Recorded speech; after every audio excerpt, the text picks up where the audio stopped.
अक्षय शिंदे प्रकरण मुंबई हायकोर्टापर्यंत पोहोचलं आणि मुंबई हायकोर्टानं काही महत्त्वाचे गंभीर प्रश्न हे राज्य सरकारला म्हणजे गृह खात्याला विचारलेले आहेत। या प्रश्नामुळे निश्चितपणे मुंबई पोलीस सध्या तरी अडचणीत आलेली आहे। मुंबई म्हणजे महाराष्ट्र पोलीस। हे संपूर्ण प्रकरण आता सीआयडी कडे सोपवलं जाणार आहे आणि सीआयडी या एन्काउंटर प्रकरणाची चौकशी करणार आहे। हायकोर्टात नेमकं काय झालं आम्ही तुम्हाला सांगणार आहोत, पण तपशिलात। नमस्कार, मी मनोज भोयर, मॅक्स महाराष्ट्रमध्ये आपल्या सर्वांचं स्वागत आहे। अक्षय शिंदे एन्काउंटर प्रकरणामुळे राज्य सरकार अडचणीत आलंय। सत्ताधारी आणि विरोधकांमध्ये आरोप प्रत्यारोप सुरू आहे आणि एन्काउंटर झाल्यानंतर ठाण्यामध्ये आणि इतर ठिकाणी सुद्धा या एन्काउंटरचं श्रेय घेण्यासाठी राज्य सरकारमध्येच महायुतीतल्या 3 पक्षांमध्ये चढाओढ लागल्याचं आपल्याला पाहायला मिळतं। वेगवेगळ्या ठिकाणी बॅनर लावले गेले, काही ठिकाणी वर्तमानपत्रामध्ये वेगळ्या पद्धतीने जाहिराती दिल्या गेल्या।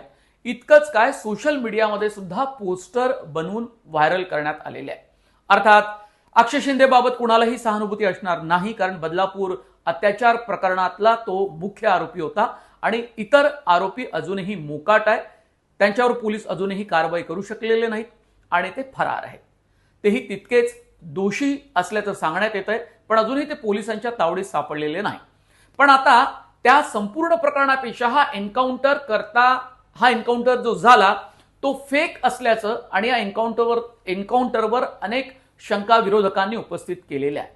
तोपर्यंत ठीक होतं, पण हे संपूर्ण प्रकरण मुंबई हायकोर्टात पोहोचल्यानंतर मुंबई हायकोर्टाच्या न्यायमूर्ती रेवती मोहिते डेरे आणि पृथ्वीराज चव्हाण यांच्या बेंचनं 6 ते 7 प्रश्न अत्यंत टफ विचारलेले आहेत पोलिसांना, ज्या प्रश्नातून पोलिसांची सुटका अद्याप नाही।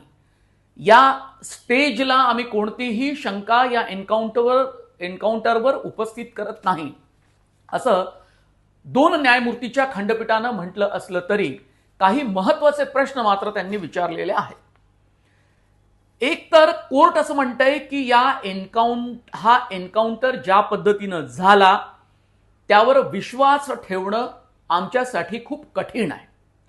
दुसरा मुद्दा की यात जे पुरावे पाहिजे होते ते पुरावे आता तरी कोर्टासमोर दिसत नाही आहे। तिसरा प्रश्न त्यांचा अत्यंत महत्त्वाचा आहे की या संपूर्ण प्रकरणाचं जिथे शक्य असेल तिथलं सीसीटीव्ही फुटेज उपलब्ध आहे का? म्हणजे अक्षय शिंदे या आरोपीला तळोजा जेलमधून आणलं गेलं आणि मग मुंब्रा बायपासवर त्याचा एन्काउंटर करण्यात आला आणि नंतर हॉस्पिटलमध्ये त्याला आणण्यात आलं। म्हणजे तळोजा तुरुंग, मुंब्रा बायपास आणि हॉस्पिटलपर्यंतचं सीसीटीव्ही फुटेज आम्हाला हवंय, ते उपलब्ध आहे किंवा नाही याची विचारणा पोलिसांना झाली। चौथा प्रश्न आहे की अक्षय शिंदेवर हत्येचा प्रयत्न, अटेम्प्ट टू मर्डर केल्याचा गुन्हा दाखल करण्यात आलाय, पण त्याच्या वडिलांनी सुद्धा या प्रकरणाबाबत जी तक्रार केली ती नोंदवली का गेली नाही आणि त्याला एफआयआरचं स्वरूप का देण्यात आलं नाही। पाचवा प्रश्न होता की फाईल्स सीआयडी कडे का दिल्या गेल्या नाहीत? कारण हे संपूर्ण प्रकरण जर सीआयडी कडे तपासासाठी दिलं गेलं आहे एन्काउंटर प्रकरण, तर मग या सीआयडीच्या अधिकाऱ्यांना या सगळ्या फाईल्स तपासासाठी का उपलब्ध करून दिल्या गेल्या नाहीत? 6वा प्रश्न आहे की आत्ताच्या घडीला या प्रायमरी स्टेजला आम्ही शंका व्यक्त करत नाही, पण तरी सुद्धा पोलिसांपासून पिस्तूल हिसकावणं आणि पोलिसांवर गोळीबार करणं आणि त्यातही गोळीबार करण्याच्या अगोदर जे लॉक पिस्तूल असतं ते अनलॉक करणं, यावर आम्ही आता विश्वास ठेवू शकत नाही। पण संपूर्ण एन्काउंटर प्रकरणावरती प्रश्नचिन्ह अजून कोर्टानं लावलेलं नाही, ही पोलिसांसाठी जमेची बाजू सध्या तरी आहे। पण जे प्रश्न पोलिसांच्या एकंदरीत तपासावर एन्काउंटरवर आतापर्यंत केले गेलेले आहेत ते निश्चितपणे महत्त्वाचे आहे। आरोपीच्या वकिलांनी म्हटलंय की हा कोल्ड ब्लडेड मर्डर आहे, हे अक्षय शिंदेच्या वकिलांचं म्हणणं होतं, दावा होता कोर्टामध्ये। गोळी डोक्यात का मारली गेली? म्हणजे एखाद्या आरोपीला आपण जर जायबंदी करू शकलो असतो आणि त्याला जर पुढल्या या संपूर्ण प्रकरणामध्ये तो अत्यंत महत्त्वाचा जर पुरावा आहे तर त्याला पायाला सुद्धा गोळी मारता आली असती, त्याला डोक्यात गोळी का मारली असा सवाल कोर्टानं केलेला आहे। बरं, शिंदेनी 3 गोळ्या झाडल्या, त्यातल्या एका कॉन्स्टेबलच्या पायाला गोळी लागली मोरे नावाच्या आणि इतर 2 गोळ्यांचं काय झालं असा प्रश्नही कोर्टानं विचारलेला आहे. हे शूटआउट टाळता आलं असतं असं कोर्टानं म्हटलेलं आहे.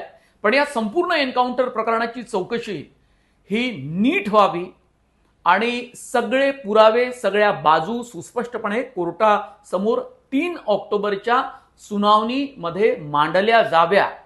आणि जर या एन्काउंटर प्रकरणाची सीआयडी मार्फत केलेली चौकशी नीट निपक्षपाती पद्धतीनं जर झाली नाही, फेअर झाली नाही, तर मग इम्पार्शियल पद्धतीनं झाली नाही, तर मात्र कोर्टाला ऑर्डर देण्या वाचून दुसरा काही पर्याय राहणार नाही. हे अत्यंत महत्त्वाचे सगळे मुद्दे साधारणतः आपल्याला या कोर्टाच्या सुनावणीमध्ये पाहायला मिळतात. आता विरोधक आणि सत्ताधारी या दोघांमध्ये हे एन्काउंटर प्रकरण चांगलंच गाजतंय. विरोधकांनी जे काही आरोप करायचे ते सर्व करून झालेले आहेत. महाविकास आघाडीतल्या 3ही पक्षांच्या मोठ्या जबाबदार नेत्यांनी राज्य सरकारला कोंडीत पकडण्याचा प्रयत्न सुद्धा केलाय.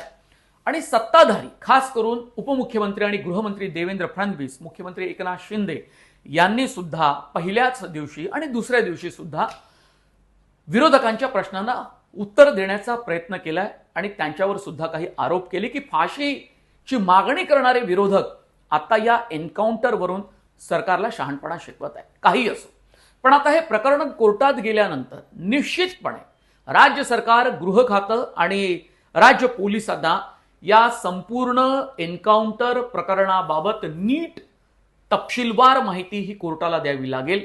या संपूर्ण प्रकरणाचा तपास सीआयडी करते. त्या सीआयडीला सुद्धा आणि त्यांच्या वरिष्ठ अधिकाऱ्यांना सुद्धा कोर्टात उपस्थित राहून संपूर्ण प्रकरणामध्ये काय तपास झाला त्या तपासाचा अहवाल सुद्धा कोर्टासमोर ठेवावा लागणार आहे. याचं कारण असं की यापूर्वी महाराष्ट्रात लखन भैया एन्काउंटर केस, ज्यात एन्काउंटर स्पेशलिस्ट प्रदीप शर्मा यांना न्यायालयानं शिक्षा सुनावली होती, ते प्रकरण सुद्धा आणि त्यात जो तपास झाला आणि तपासात ज्या चुका झाल्या आणि पोलिसांना दोषी ठरवलं जात असताना जे काही स्ट्रिक्चर न्यायालयानं पास केले होते ते संपूर्ण लखन भैया एन्काउंटर प्रकरण सुद्धा यापूर्वीच कोर्टासमोर सुनावणीमध्ये पुढे आलेलं आहे.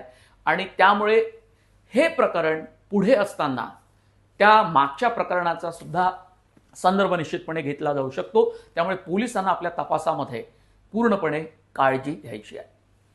हा व्हिडिओ आपल्याला कसा वाटला आपण कमेंट बॉक्समध्ये जरूर कळवा. आणि मॅक्स महाराष्ट्र हे डिजिटल चॅनल तुम्ही अवश्य सबस्क्राईब करा अशी मी तुम्हाला विनंती करेल. आणि नोटिफिकेशन या चॅनलचं मिळवण्यासाठी बेल आयकॉनवर बटन दाबा.